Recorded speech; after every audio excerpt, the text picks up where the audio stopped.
Hello, welcome to Notsogeeky, a video podcast for internet-minded. Today is a rainy day here in Jakarta, and I'm sitting here at the area hotel with my special guest who's coming from San Francisco. He is Beau Lebens, a web developer, WordPress specialist, and also code wrangler at Automatic. So hi Beau, it's really nice to meet you. Thank you, it's great to be here. Great. Okay, so let's talk about the upcoming WordPress 3.0, right? I mean, what can we expect it from it?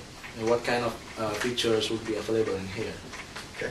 So WordPress 3.0 is obviously going to include a lot of bug fixes. Yes. It always does. Yes. But the biggest single feature or change to the code base in this version will be what everybody's referring to as the merge. The merge. So basically, WordPress multi-user version, which has that, traditionally been a separate, completely separate application, will merge into the core of WordPress. So from 3.0 going forwards, WordPress will have full multi-site capabilities, which will be enabled just through a preference. If you don't use it, then you'll just have the same WordPress experience that you have now. So you can ignore those new features or bring them in. And that will allow WordPress to be hosting a full network of sites rather than just one installation. Yeah, but about the merge itself, I mean, what would it be? I mean, does it mean I really need to have a new theme or plugin that won't work again in my MU? The approach that we're taking with the merge is that if you don't enable the multi-site features, WordPress will function just the same that it does now. So your themes, your plugins, everything will be backwards compatible. But if you want to enable those multi-site features, then you'll be looking at sort of what has traditionally been a WordPress Mu plugin or theme that is customized to work with that platform. Then you would be looking at those sort of things for the new multi-site features. So when will be it launched? This is the big question. the planned release date is April 13th.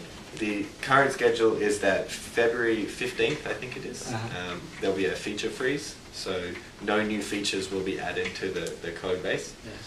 And then March 1st is when we're planning to release a public beta version, and then April 13th or 15th is the planned date, so hopefully that works. Great, we're looking forward to it. And your keynote in the WordCamp, I mean, you also mentioned about the WordPress mobile, right? I mean, the ability to use iPhone or BlackBerry to post a blog. I mean, I do have WordPress in my iPhone, right? I mean, but I really need to use it. I mean, I think mobile device is great, but for microblogging things. Absolutely. I mean, I don't think people would like to, write a long blog post in their mobile device. So what do you think about this? So I think you're absolutely right. The form factor of a mobile device it doesn't make for a very good experience to try to produce a complete long form story of some sort. So what we're trying to do is, right now we're really just sort of building the foundation of getting the mobile applications so that they're available.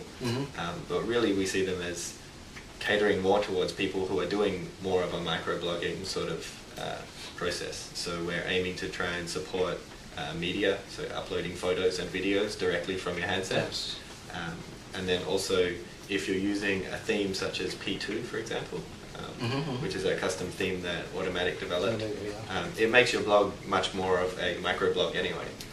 So if you're using something like that, then we want to make it really easy to be able to do those short posts from a mobile device.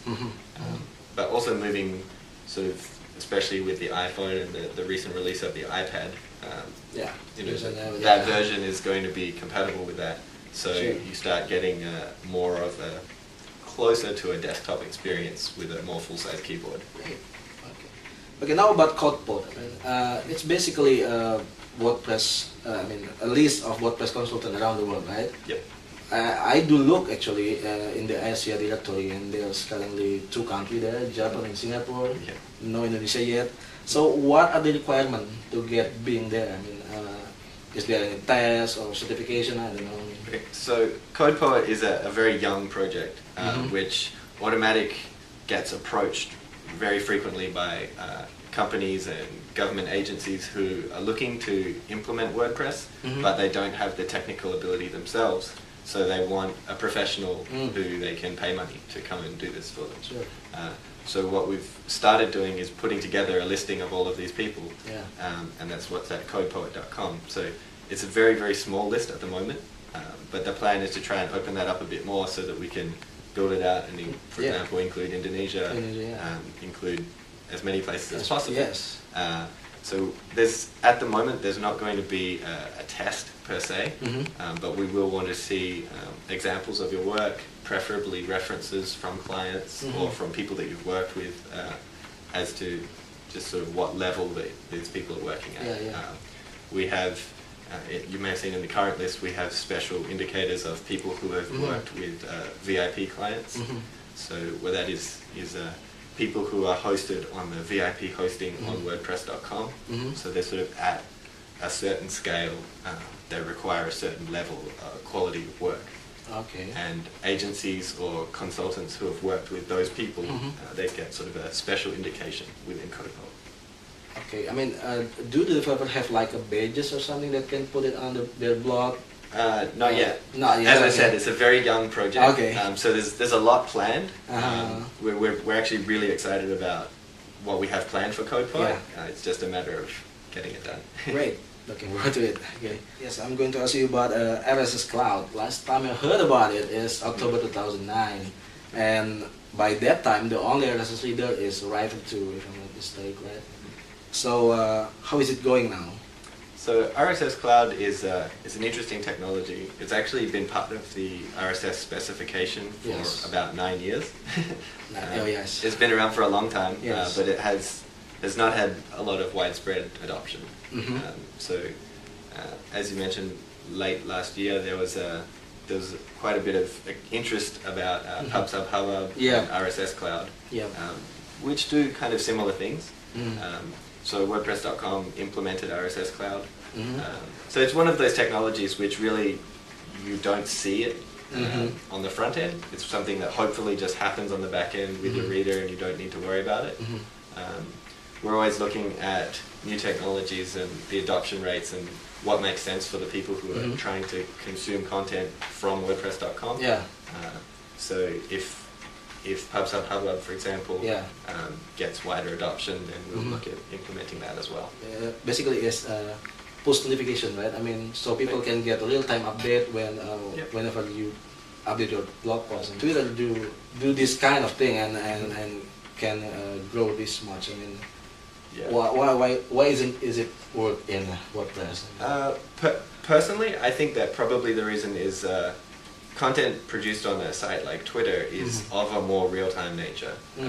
Sort of by its own definition, it's more relevant now.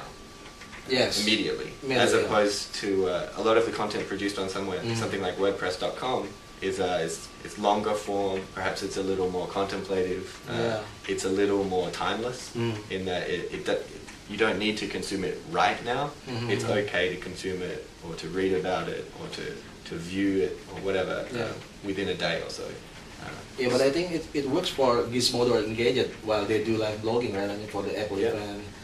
So we actually host a number of people who do live blogging sites, and for something like a P2, the theme which we created, has some sort of elements of live blogging built into it. It's interesting to see the different uses of blogging technology and real-time versus almost real-time. But we're always just waiting to see where people want to use it and how they want to use it. And we follow the community. Great. Okay, Beau, I guess that's all I got. Thanks. Right. It's really nice to have you. That's all. Notsogeeky episode for today. So please follow me at Twitter at Armono, and you may as well follow the Mr. Beau at where? At Beau Lebens. Beau Lebens. That's all. Thank you.